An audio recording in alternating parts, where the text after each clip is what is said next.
Yeah, we may be live, we may not. Who knows? If we are, and you're here, welcome. Thank you. Are we live? I think we're loading We're live. loading. Oh, okay, now we're live. We're live? We're live. We are so live it hurts. That's how live we are. We Go are ahead, kick us off, man. live in America, as they say. All right. Coming to America. What a good movie. There's a sequel. I don't know why they made a sequel for. I don't know if it's ever going to come out now, but it was in the works. What up, Anyhow, Joel? who's here? We got Joel in the house. He's hanging with us. We got a couple of people. Why don't you kick it off and we'll go ahead and get started here. All right. Hey, folks. I'm David Goldstein. I am Brian Brinkman. You are listening to Live Deep Dive number 5 from the Beyond the Pond podcast. This is the podcast that's, generally speaking, Brian and myself utilize the music of Phish as a means of introducing the listener to other bands. These are usually not jam bands because we love Phish. We are Phish fans, especially in quarantine when we need all the comfort food we can get. However, there's a lot of other bands out there. We don't want you to get myopic. We want you to keep reaching. We want you to go beyond the pond. So we're trying to see what we can do by introducing you to some other music. Absolutely. That is the goal of all of this. We are excited to be hanging with all of you while you are in the midst of quarantine. I feel like numbering these just showcases us how long we've been doing this. The idea that this is our 5th one. I hope we don't get to double digits. I somehow think that we will, but you only do 2 days in quarantine: the day you go in and the day you come out. It's been a ton of fun to compile these, do a little bit of a looser show with everyone. As anyone who's been hanging with us here for our deep dives knows this, we're mostly diving into full Phish sets, talking a bit about the set, talk a little bit about larger themes, sharing an album or two that really showcases the larger theme in full, as well as talking some new records. And we got some big records to feature here on the new album recommendation standpoint of this show. Very excited about that. One thing I will note, we're going an hour earlier. We're probably going to adjust the time here over the next couple of weeks because we're wise enough to know that for a culture that is in need and a fan base that is in need of sports right now, 7 p.m. Mountain, 9 p.m. Eastern, the Bulls' The Last Dance is going on, and we are smart enough not to try to compete with Cliff Levingston and Jed Bushler. No. I know as a kid you just don't do that. I tried to take a shot on Bill Wennington once on the court, and he just slapped it in my face. That's a different story for a different time, and that we just know it's not good to compete with the 90s Bulls. So we're going to probably try to find a different time. We might do a morning slot here in the next couple of weeks. But one thing I want to ask everyone who's hanging with us here, say hey in the comments. And as we go through the show that we're talking about here, which tonight is 11/19/1996 from Kansas City, Missouri, give us your 1 sentence, 2 sentence, 3 sentence, whatever it is, thoughts on Fall 96 Phish. This is a really interesting tour, and I want to hear what our listeners and fan base thinks about this. We'll give you guys shout outs as we go through the show here. So the themes that we're going to explore in the next 45 minutes or so include wide open spaces, Fall 1996 transition, and a preview of the funk to come. Normally this is where I say, let's get to the Phish. Then you hear a cool little riff for whatever song it is that we're talking about. But that's not how these live deep dives work. Well, I'm going to do it. Okay. You know what song we're talking about, right? I do. Groove is in the heart. Groove is in the heart. We're gonna take it all the way back to the early 90s. We just do a live Zoom a cappella, like. There you go. All right. So like we said here at the top, we are talking 11/19/1996, specifically focusing on set 2, and you'll learn why here in a second. This came about midway through Phish's out west tour in the fall of 1996. The tour itself started in mid-October, ended in early December in Las Vegas. I believe it started in Buffalo. Buffalo And was one of the first shows. one of the early shows, right? Terrible show. And before we dive into it, we got Ryan Smith, we got Sam Timberg, we got Justin Bruce, some of our closest pals here. We got some Fall 96 ignorance, as well as Sam Timberg was not even born in Fall 96. So,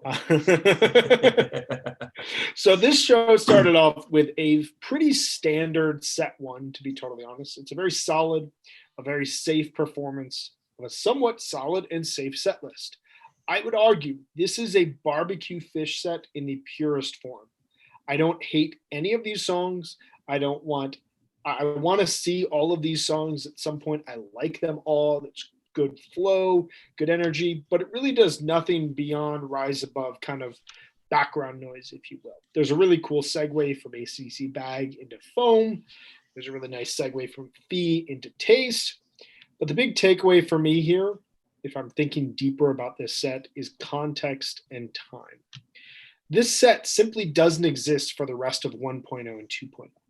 Not until early 3.0, when they began the era by leaning heavily on their classics, do you see a set like this again.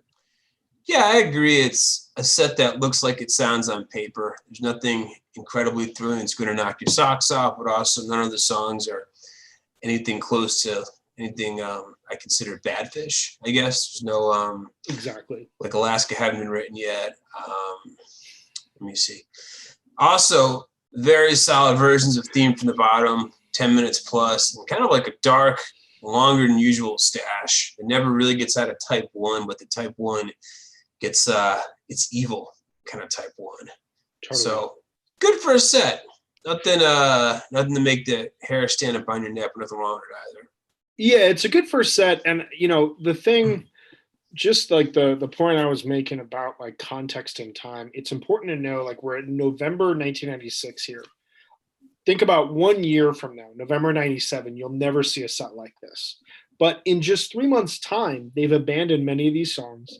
They've emphasized jamming in both sets, and they're going to focus on such throughout the next 8 years, basically until they break up in 2004. Fall 96 is as true of a transition as you could get within Fish's career.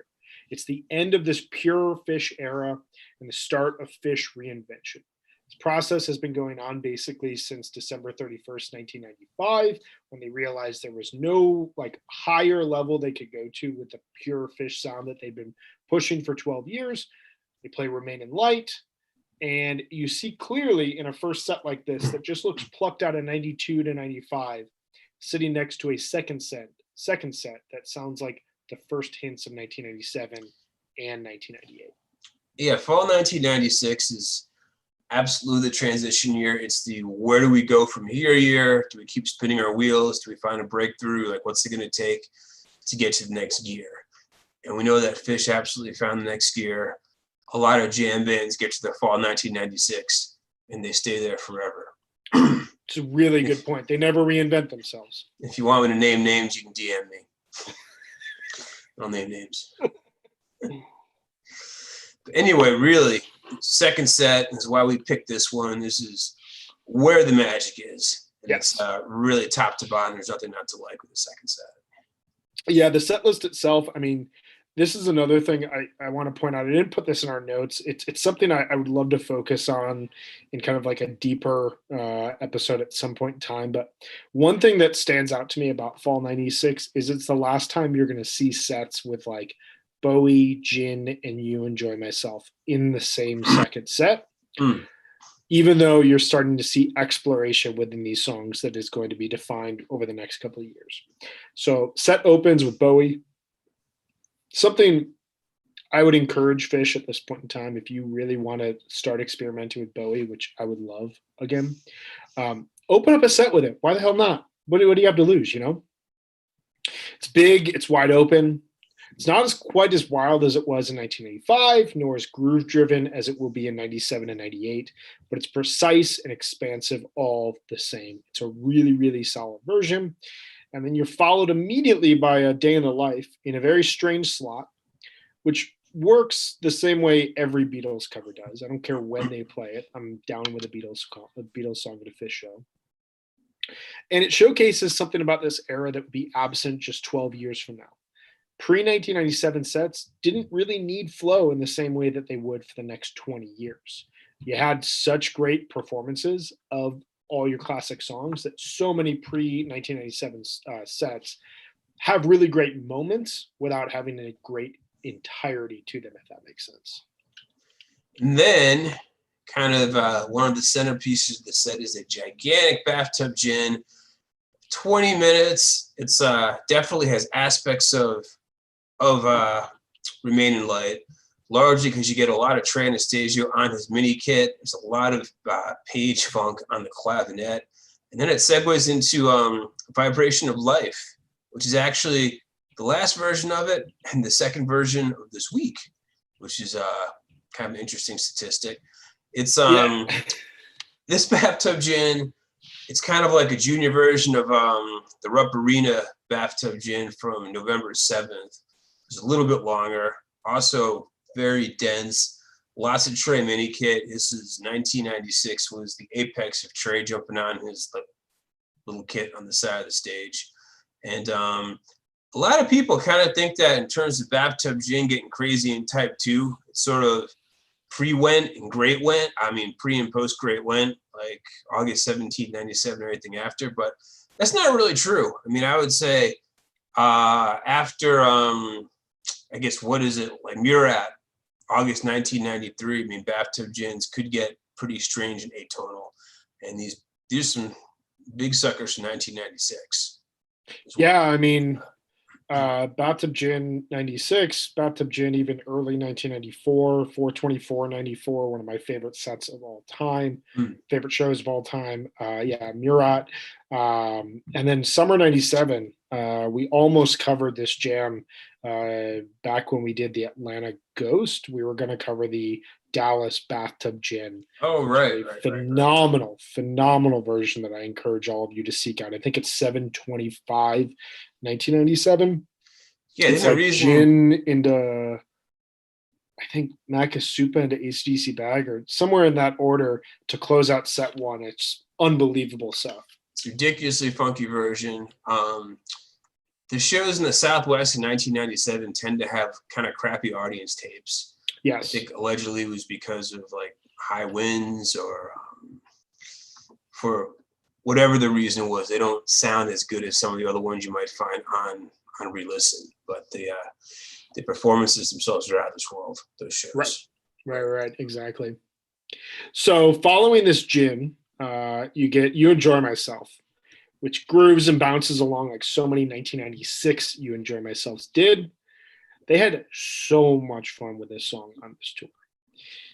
Before the jam, it's really grooving, it's really poppy, it's really fun, you're dancing, you're sitting in your house like nobody's watching, and nowhere, what's this? This like groove starts building, and Trey steps to the mic. Mike steps to the mic. And you start to hear, groove is in the yam. No, actually, they sing groove is in the heart. I just call it groove is in the end. But over and over, they're singing the 1990 DJ hit from Delight, Groove is in the Heart. One of my favorite You Enjoy Myself of all time. I cannot help myself but dance like an idiot in my house whenever I hear it. Yeah, Epic Jam grooves very hard, and before you even get to that part, there's a lot of stop jamming before the delight portion kicks in, kind of a preview of what you get in 1997, albeit with less wah-wah pedal. I know Mike uses the envelope filler most of the time here, and he kind of plays the iconic bass line at one point, the dun, dun, dun, dun, dun, dun, dun, dun, dun, dun, dun. I think he tries it. He might miss a note or two, like it's in his head, and he's kind of struggling to like recall it on the fly. But it's a pretty intense jam. I mean, I think I almost want to say that Bootsy Collins actually plays the bass line, the studio version of that song. And James Brown, saxophone player Maceo Parker, does some playing on it. I know they both show up in the video, so I think that Bootsy's on the song. But yeah, D-Light, one hit. Great track, man. 2 albums. Lady Miss Kier, she was kind of like a 80s downtown scenester in New York. And she's still around. Not only is she still around, that song was used to great effect in on Netflix, the recent Netflix series Big Mouth, animated series with Nick Kroll, John Mulaney, a lot of comedians who have podcasts. They use that song in the epic Planned Parenthood episode. I don't know if it was that episode. It was an episode about like an unwanted pregnancy involving a trip to Planned Parenthood that soundtrack by Groovers in the Heart.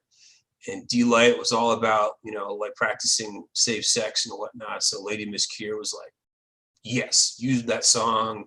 Please use that song. And if you've seen Big Mouth on Netflix, you got to see it. It's hilarious. And that is a show that is it's actually something I need to start watching here during quarantine. I don't know how. I've heard you and I believe Matt Dwyer of HF Pod rep that show hard. Oh God, it's so funny. It's very profane, but it's like warm profane. It's about like puberty, and puberty's gross. Right. So. Well, and this is, I don't think you're intending to do this, but this is actually a really good segue to a point I want to make. We're receiving a couple of comments from some dedicated listeners, noting that in fall of 1996, this is Ryan Smith, Bob Dole loses to Bill Clinton.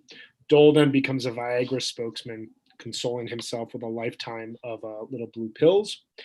Ben Greenfield, very good friend of the pod, acknowledges that this is a great point and wonders why we haven't said anything about Viagra. And is, 2 middle-aged men talking about Planned Parenthood and safe sex here. I think that it's apt that I say at this point in time, 1996, I actually went as Bob Dole for Halloween that year. Really? Which is both a point of how long I've been a political nut, but also like how cool I am. And I think often about the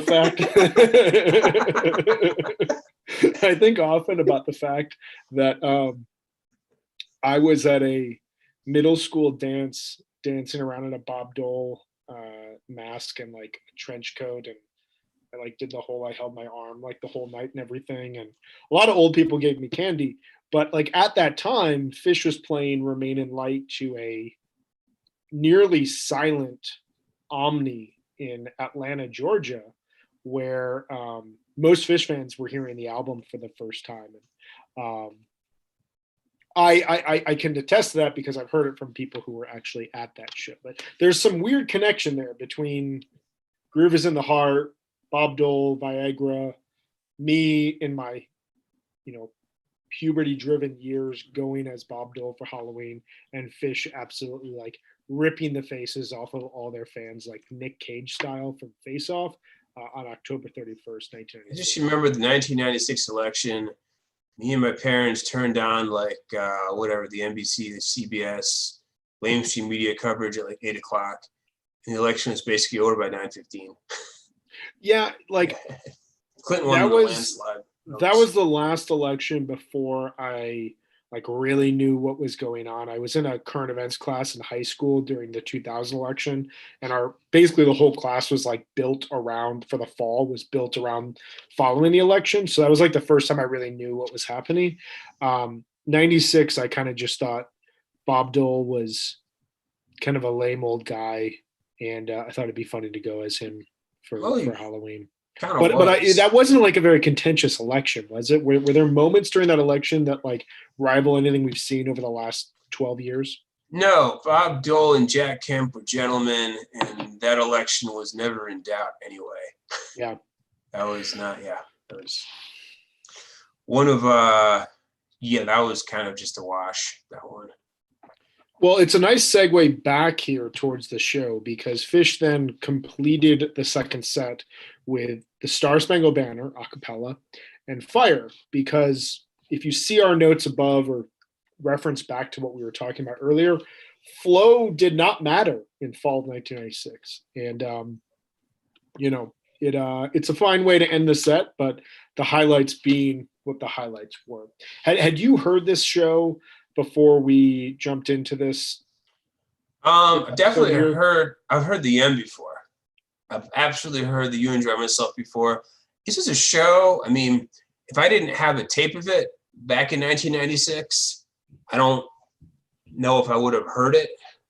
Like most of the 96 shows I'm familiar with, I actually had on XL2 because I was a pretty serious trader back in 96.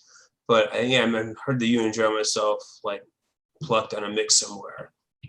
But in terms of really familiarizing myself with the set, pretty recently. I want to ask you about that. You said something interesting because so I was not familiar really at all with this tour until like 5 or 6 years ago, when I got back from Asia and discovered that the Relisten app was the greatest thing in the history of the world. And I was like, I don't know anything really about this tour. I probably owe it to myself to hear the highlights. And I just did like a dedicated listening project to it. And I was blown away. Like I've become a fall 96 truther ever since then. And we're going to talk here about fall 96 out West. But your first Fish show was June 29th, 1995, correct? June 28th. June 28th. Sorry. Yeah. 20. Yeah. Okay. Yeah. So you're like a year and a half or so into your Fish fandom when fall 96 happens. Do you recall what it was like in the community when this tour happened? Like, was there a lot of negativity for the first time, or did people not care as much as we think in hindsight? I do remember actually, and it's kind of accurate how you remember in the sense that as the tape started to roll in, consensus kind of was that it didn't break as much ground as 1995 did. Yeah. I mean, it wasn't, you don't get them instantaneously like you get now, but you still got like Fishnet, you still got the set list will show up the next morning on Prodigy or whatever, AOL, whatever you're using. I was probably getting a package of tapes in the mail at least like once every 10 days. Wow. Between myself and other friends. So no, I mean, we were able to kind of track the tour. And I guess from what I gathered as my 17-year-old self on the message board seemed to think that, it didn't set the world on fire like 1995 did. Also, I think by virtue of living on the East Coast, I had more tapes from the first half of the tour than the second half of the tour. Like I didn't really get into like the December California shows until like the Relisten app. Got it. Okay, that makes total sense.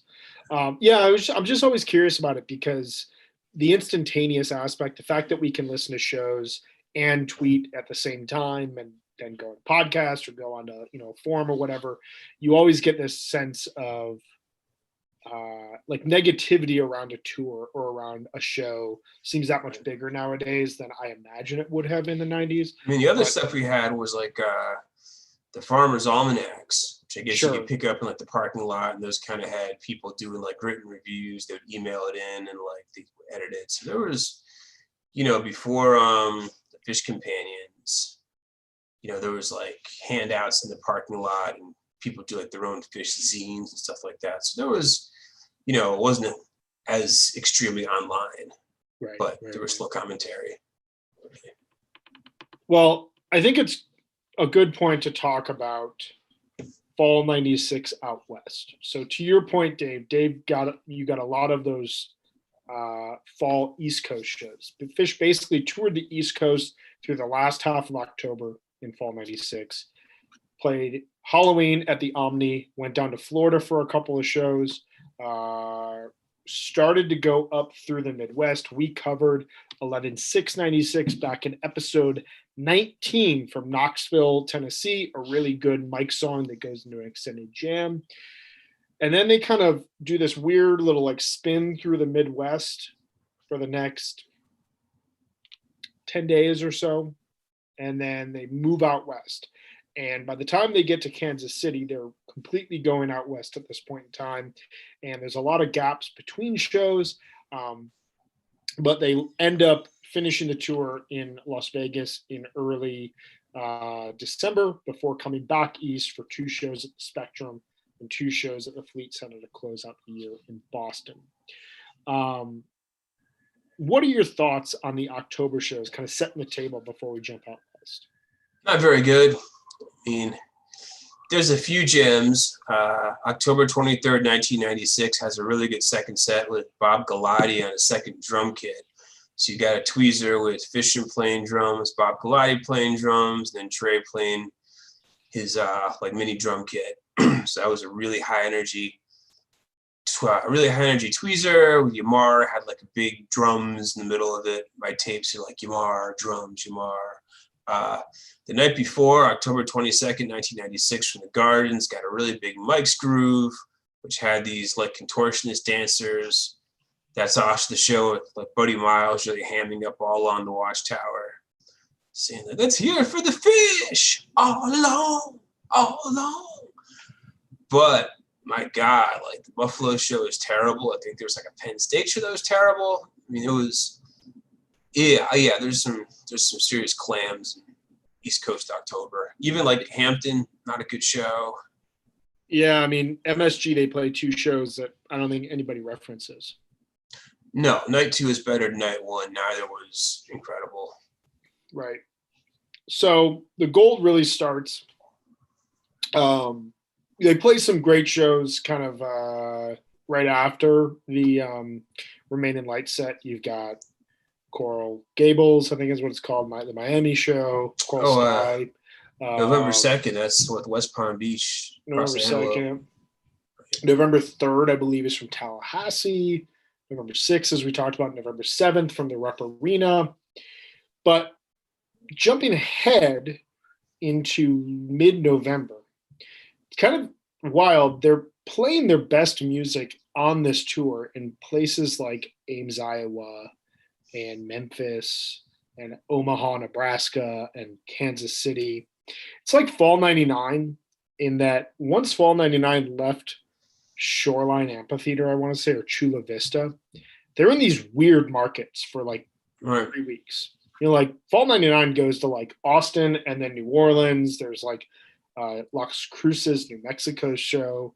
This is very similar to that, where there's places and markets and venues out west that would become Phish norm, but in the kind of the middle of the country, you're playing these great shows in front of fans that will forever be trapped in the middle of the country making hemp necklaces and hoping for Phish shows like once every 3 years. Ames, Iowa is hot right now. That's in the news because like Ames, Iowa is mentioned in Tiger Kings. I guess there's like a big cat research laboratory in Ames, Iowa. In Ames, Iowa is when they found out that like a cat at the Bronx Zoo tested positive for coronavirus. One of my best friends lives in Ames, Iowa.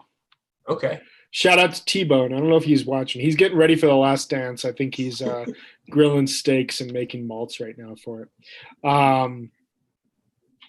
But I think, as we would note, a switch was clearly flipped. And it leads to some really monumental gems. So kind of kicking things off, I'll take the first few, switch over. November 13th, 1996, from Minneapolis, the Target Center that just opened. You get the first ever Jammed Out 2001. It's like 12 minutes long, grooves way longer than any 2001 ever had before. And you get a Type 2 Susie Greenberg. It's a really cool second set that I recommend any of you checking out. November 15th from St. Louis. Set 2 is brought to you by the letter M. Every single song in the second set begins with a letter M. This show had a brief resurgence after being mainly forgotten about for about 15 years when Phish played a show featuring songs that all started with a letter S on 9/2/2011, their very first show at Dick's. It's appropriate because John Popper plays harmonica during Weekapaw Groove at that show. So he had a brief bout of relevance for being forgotten for many, many years. That was like the tail end of the Blues Traveler peak at that point. And like 4 had already been out. Yeah, 4 came out like 94, 95, right. And this was kind of the end of Phish and Blues Traveler being on a similar level. Yes.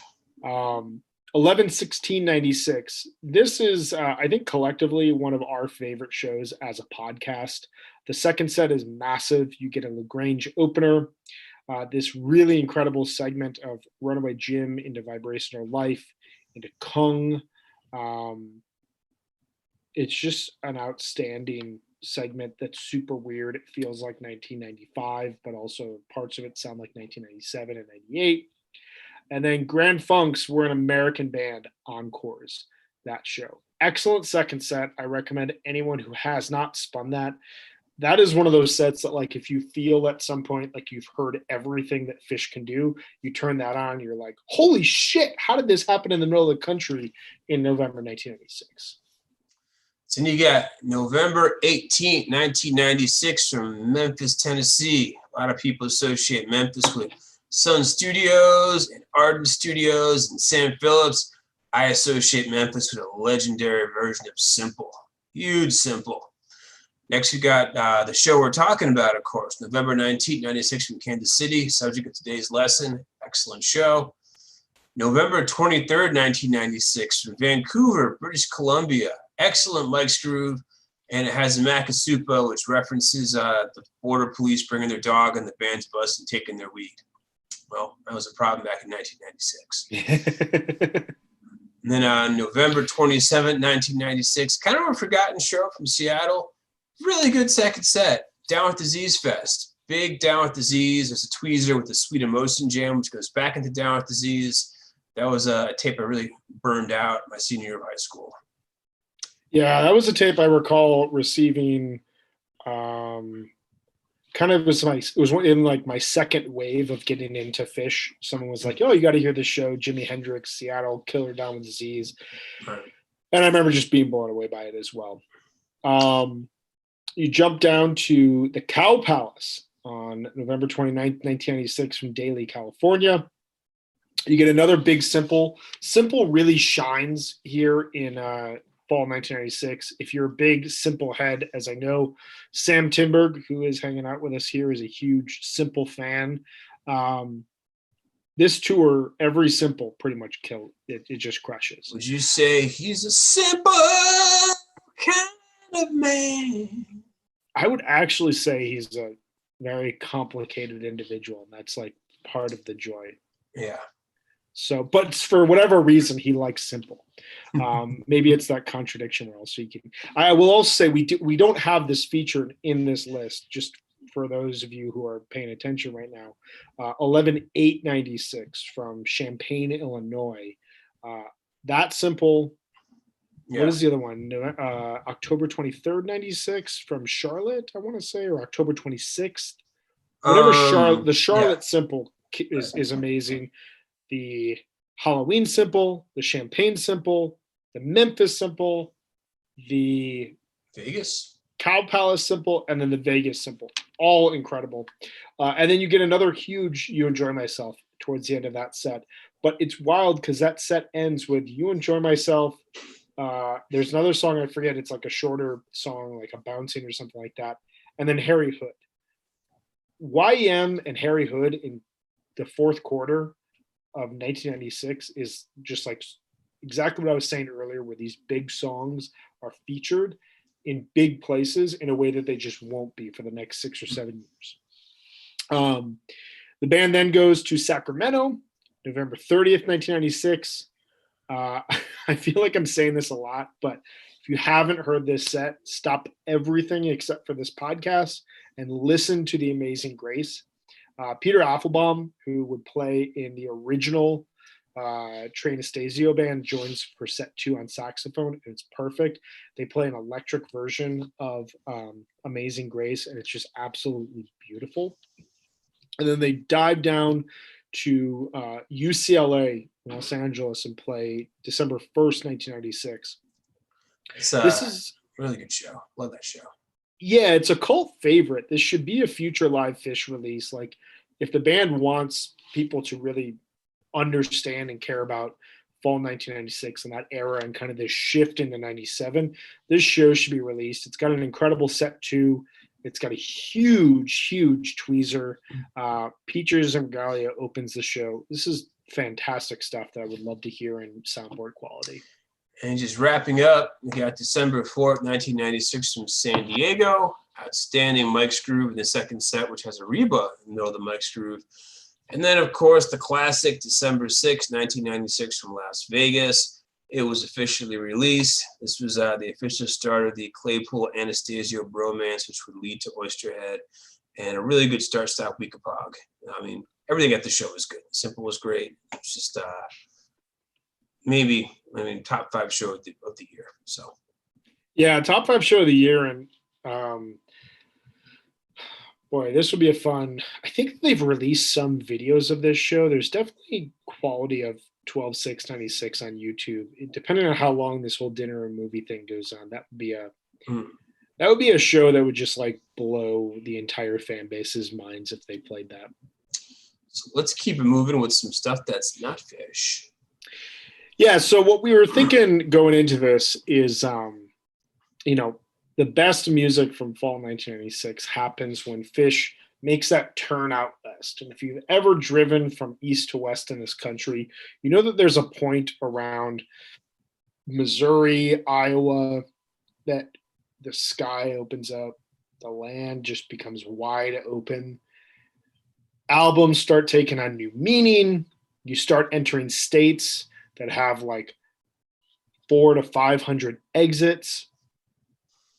It's unbelievable driving through this part of the country. And you've got to imagine that the band themselves became that much more inspired at that point in time, kind of going through a transitional phase in their own career. And suddenly you're out west. Not as many people are following around. Not as many people care as they do back east. You can kind of do whatever you want. So we wanted to talk about a couple records that define this. I'm going to talk about a record that I have probably tried to bring on to this show at least 10 times. And for whatever reason, I've pushed it off, or haven't found the right theme for it, or whatever it may be. And that is Tom Petty and the Heartbreakers' Southern Accents from 1985. And I'll make an admission, we don't talk about Tom Petty on this podcast enough, mainly because we trust that all of you are already listening to Tom Petty because he's Tom Petty. Tom Petty. I remember when he passed away, it was like, it's literally the only cultural object that we have in the world right now that like people on the left and right can agree on. It's Tom Petty, man. But we're talking about big, wide open records here. So it's important to talk about the 6th album from Tom Petty and the Heartbreakers. It's about as big and as wide open and as Western tinged as one could be. While the album is best remembered for the huge single Don't Come Around Here No More, which if you watched any MTV up until like 1995, you saw this video at least once a week, if not more. This album also serves as one of the foundational pieces for one of our favorite bands, The War on Drugs. Drink. And literally everything, drink, please. Everyone here drink. And everything that we love about all caps, Big Vista Records. Literally, just throw this record on in your car, start driving, and by the time you get to the first chorus in the opener, Rebels, your window is going to be down and you'll be fist pumping the world. I know this because I've done this hundreds of times. Of note, speaking about the song as well as about fist pumping, while editing this song and recording in the studio, Petty became so frustrated with the production that he punched the wall in the studio, severely breaking his hand, requiring surgery and pins in his arm. So, originally conceived as a concept record, Dave Stewart of the Eurythmics co-wrote 3 tracks on the record, which started to push it away from any sort of concept. The album artwork is an 1865 painting from Winslow Homer, titled The Veteran in a New Field, which kind of adds to this like larger weird theme around post-Civil War Southern empathy and understanding, something that classic rockers seem strangely enamored with throughout the 60s, 70s, and 80s, and a concept that just wouldn't and doesn't really fly in post-2016 America. It's It's a strange aspect about this record. And speaking of oddly placed Confederate sympathy by otherwise open-minded classic rockers, Garth Hudson, Robbie Robertson, and Richard Manuel of the band all play backing tracks on this record, while Robertson lends a hand as the producer. Ultimately, this record has been somewhat forgotten in Petty's massive discography, as much of the late 80s were seen as something of a wilderness for him outside of his performances with the Traveling Wilburys. Within 4 years, he released Full Moon Fever, which established him as a solo artist, all before Into the Great Wide Open and his 1993 greatest hits reconnected with him with a large audience. Now, I don't know if this is necessarily a great record, but it sounds to me like driving between LA and Vegas. To be in a part of the country where time has passed it by and the landscape controls all, I love that feeling. It's something I crave through road trips. And I love that you can still find it in places here in America in 2020. You throw a record like this on, and it's absolutely going to just like take you onto a road trip of your dreams. Unbelievable stuff. Definite out west record. Listen to Tom Petty and the Heartbreakers, Southern Accents. There's the Drive-By Truckers, a B-side somewhere or other. They do a live cover of the song Rebels from that record. It's really good. Worth seeking out. Certainly Patterson Hood and Mike Hooley, they understand Southern accents. So the album which I'm going to talk about for going out west is this is actually an album I think I featured on Beyond the Pond, like when we were in single digits a long time ago. We didn't have any fans back then. The album holds up more than ever, and this is a live one, so I'm going to mention again. This is Marty Stuart and his Fabulous Superlatives, Way Out West. This record came out in, I think, of spring of 2017. This is an album. It's kind of like a love story to the glory and mystery of the American West. It's imbued with a sense of wonder. I mean, Marty Stuart, he gives you a Marty Robbins kind of like style cowboy ballads, kind of like El Paso. There's twangy surf rock instrumentals that sound like Link Ray and Dick Dale. You get some driving Tom Petty jams because head heartbreaker Mike Campbell, he helps produce, and also he contributes to some songs on this record. And there's also some good old psychedelic cosmic country, like some Flying Burrito Brothers vibes. So Marty Stuart, he was kind of the apex of his popularity might have been in the early 90s. He was kind of in a class with like Dwight Yoakam, the sort of that kind of like Bakersfield, California sound, some honky tonk sound. I know he also, as a sideman, he played with Johnny Cash and Lester Flatts. Never really achieved the level of fame akin to some 90s artists like Garth Brooks or even Alan Jackson, but that may actually be for the best. So he's also a really big student of the genre. I mean, he can play in a variety of styles, and he's actually sort of enjoying a bit of a moment now, as much for this album, which was very well received, as the fact that he was kind of the unofficial mascot of Ken Burns' recent and very excellent country music doc.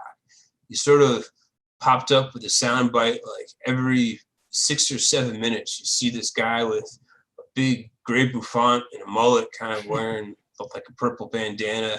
Like, who the hell is this guy? It's Marty Stuart. So also, just as a note, if you like this record, I've been kind of diving into the rest of the Marty Stuart discography. His album from 1999, a concept album called The Pilgrim, was recently reissued a bunch of bonus tracks. That's a really good record. It's if you're going to listen to another Marty Stuart record after this one, I would check that out. But yeah, check out Way Out West if you haven't yet, because that's awesome. Yeah, we featured that record. I think we featured it as a new album recommendation. I want to say episode 5. It was really early. It was like spring 2017. Yeah. And then it was on both of our top albums list halfway through the year. It was on our top albums list at the end of the year. It was a fantastic record. It's just cool. Yeah. I still haven't watched that country music documentary. I need to. Oh, it's so good, especially now. It's like, it calms me down. It's so good. So those are our big Vista Way Out West records. If you guys have any records that you love, that you love driving with when you're traveling out west, please share them in the chat. We'd love to hear that. Always looking for some great recs there. Talking about new albums, we say this every time we talk about new albums, and I want to continue to say it is incredibly important that there are still new records coming out. So thankful for this. Please, please, please. I don't want to make any assumptions about where anyone is at from a larger work standpoint right now. If you're struggling, we understand. We empathize with you. But if you're able to spend some money on records, I keep seeing this online, and it's really, really important to consider. Most musicians lost their way of making money all at once in March and have no idea when they're going to start being able to make money again. So anything you can do to support new music that's coming out as well as old music that's come out, please go ahead and do that. Follow a lot of bands on Bandcamp. Ordering stuff on Discogs is a really great way to do that as well. But we want to talk about two slightly larger bands that have put out great records and artists that you should know about, that we highly recommend.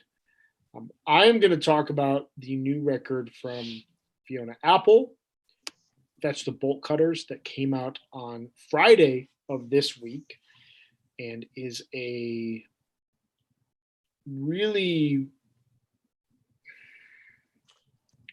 it's a very heady, challenging, ultimately deeply rewarding record by Fiona Apple, whose first record in 8 years is Fetch the Bolt Cutters.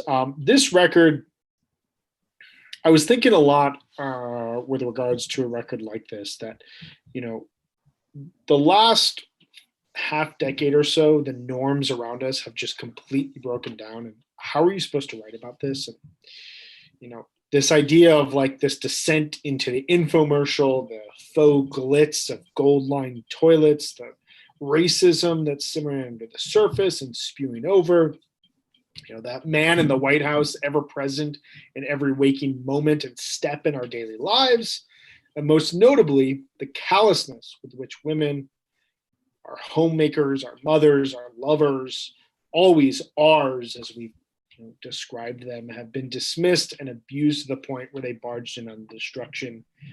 This idea that we've been spinning madly from the norm with no center to write from. And it shows because so many writers and cultural critics have been relying on tricks of a postmodern, ironic age. And then you get a record like Fetch the Bolt Cutters. I would submit that there's perhaps no more important record of the last 5 years than this. It's interesting to note that this record's only been live at this point for 36 hours. And it's already remembered in kind of like two ways. It's the, oh yeah, she's still making music, and the first album to be graced with a perfect 10 from Pitchfork since November 2010. Some great symbolism in the fact that, you know, Kanye's My Beautiful Dark Twisted Fantasy, the last number 10 record, is this like soaring ode to the male spirit for all his flaws in spite of his undeniable perceived greatness. And you get this record from Fiona Apple that is the complete opposite end of that. I would say the only record I could compare it to from the last couple of years is To Pimp a Butterfly from 2015, which was this very actualized deep dive into the underbelly of Black America, showcasing both this confounding nature of the struggle and the joyful moments of contradiction that are essential to survival. Ultimately, Fetch the Bolt Cutters is a album about love and the desperate need that we have for it. The opening track, I Want You to Love Me, it's very sparse, piano-driven. It has this refrain of, and why I'm in this body. I want somebody to want, and I want what I want, and I want you to love me. It's kind of this faux chorus of isolation and desperation. But ultimately, you know, this record shows us what love is in a way that you or I or whoever's listening may not ultimately relate to. And that's a good thing. I think that I listen to this record, I feel uncomfortable at times. I listen to this record, I feel attacked at times. I feel guilty at times. And ultimately, I think that that's a good thing. And I think it's something that we need from a reflection standpoint. I think that thematically, this kind of sense of connected independence is communicated best in the record's two strongest tracks, Under the Table and Relay. They are so hook driven, and they are so focused on kind of these fault lines of our age. You get Under the Table, which is about a mundane evening out where she repeatedly says, "Kick me under the table all you want, I won't shut up." And then you get Relay, that is this, I feel like her hero, John Lennon, would absolutely shiver with joy in this song. She gets it's like maddeningly earwormy, and you get her from a lyrical standpoint saying, "I resent you for being raised right. I resent you for being tall. I resent you for never getting any opposition at all." And she keeps going from there. I don't know, man. I can't stop thinking about this record. I can't stop listening to this record. Sonically, it's a massive achievement. The title track is this hyper rhythmic track. And I think one of the biggest takeaways beyond everything I've said is it's 51 minutes, it's 13 tracks, and it's not exhausting or laborious at all. It reminds me a lot of Lana Del Rey's Norman fucking Rockwell from last year. But while that record felt like a chore to get through, a rewarding chore at that, this record is a breeze. Every time I put it on, it feels like I'm halfway through it, and then I'm finished with it, and I go back for more. It's like a Dylan record set to some of the best hooks, some of the best rhythms of the last 2 years. Dude, it's so much better than Lana record. Yeah, it reminds me of the very layered deep dive Right. that you got in that record. I've got Shamika and Ladies as the best tracks, but Interesting. you could that could go any number of ways. I love that album. I am totally fucking on board with that record. That is I've probably listened to it 6 times already. Right. And, so yeah, that's an achievement in a half. So I'm gonna just briefly talk about another very big band, which is Pearl Jam. They put out a new record a few weeks ago called Gigaton. And, you know, we don't really talk about Pearl Jam much and Beyond the Pond unless it's in the context of Neil Young from 1995, just because it's Pearl Jam. At this point, you're either in or you're out, and there's no in between. And anybody who has an opinion about this record probably already has it. But I still listen to them. I still take them seriously. And it's kind of a shame that I think that Gigaton, I think, is the best album from since Yield. I really believe that. I think it's very, very, very strong, and it's kind of being ignored. Like a lot of things are being ignored in the media because of coronavirus. I mean, it's almost comforting to have something as like mundane as a Pearl Jam record in which to ride this out. I mean, you know, I think it's a late career album that they can really be proud of. It's kind of a shame that they can't properly promote it. It's not going to really affect their lifestyles any, but certainly their crew and all the people responsible for their like gigantic tours, they're going to seriously need some help. I mean, no one is more sad than me that I can't go see Pearl Jam play these songs on stage. I mean, it's still a Pearl Jam record because they still worship the Who. I mean, it's basically Pearl Jam is still like the Who if like Roger Daltrey was the brains behind the band as opposed to Pete Townsend. You still get the ballads that creep up on you. There's still the acoustic song with Eddie howling like a mountain man. There's always a song that Stone Gossard writes, which is when you kind of use the bathroom. But still, they kind of sound energized and determined in a way they haven't in several years. There's these songs that got massive hooks, lots of studio touches. I mean, this is clearly the record they say, okay, it took us 7 years, so we have to show the audience who milked the studio for all it's worth. I mean, there's like cool chiming keyboard background noises in the song All Right.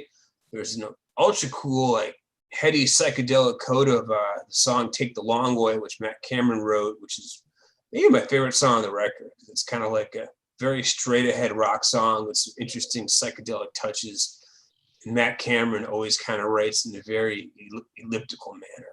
I mean, huge build, and the last song, Rip Across, which almost ends up like gospel. I mean, lots of almost overproduced, but kind of reeled in. I think it helped that like Brendan O'Brien wasn't producing this record. It's also their longest album to date, just under an hour. Very full and satisfying. It's almost kind of like the songs are in like little 2 and 3 song suites in terms of style. And, you know, it's kind of hard to discover new music in quarantine if you've got 2 kids and you're running like a daycare center and a kindergarten at the same time like I am. So I tend to, gravitate towards stuff I know I will like. And the Pearl Jam record has been a panacea in that way. So, yeah, but I mean, if you had any thoughts on whether you should listen to this album, I'm saying that you should. It's really good. I agree. And I think that you're right to promote it here in the sense that I remember our good friend Stephen Hayden on his old podcast Celebration Rock used to do these big deep dives, and he did one on Pearl Jam like 3 springs ago. And I hadn't really dived back into Pearl Jam's catalog in a while. They're kind of like wallpaper in some cases. Like, I know they're there. I know that they're reliable. And I went through every Pearl Jam record listening to his podcast. It was just amazing. It was such a great experience. Incredible songwriters.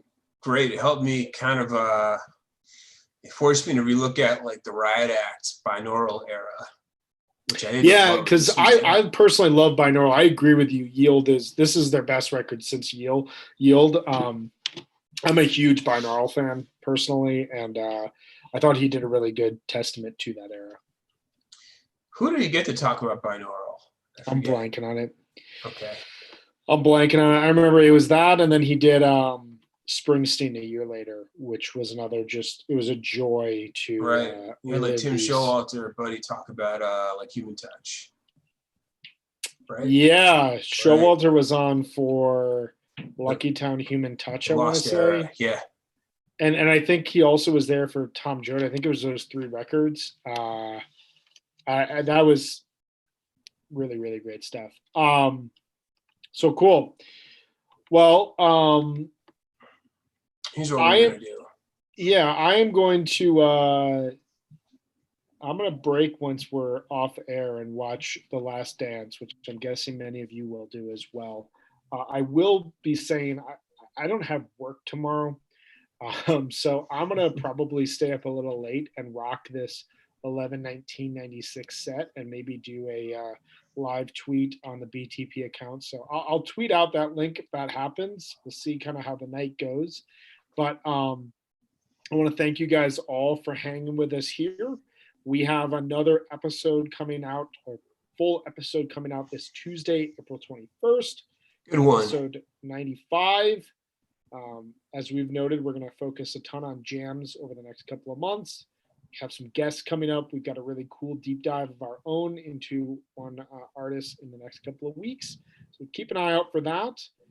And follow Osiris for many, many more live streams and shows. And we will be back next week. We're going to figure out the time of this. We may try to do a morning slot. We may try to do something in the afternoon.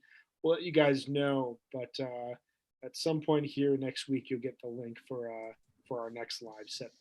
You will. And the next episode that comes out on Tuesday is, I like them all. This one, I think it's a jam that isn't the first that really comes to mind for anybody.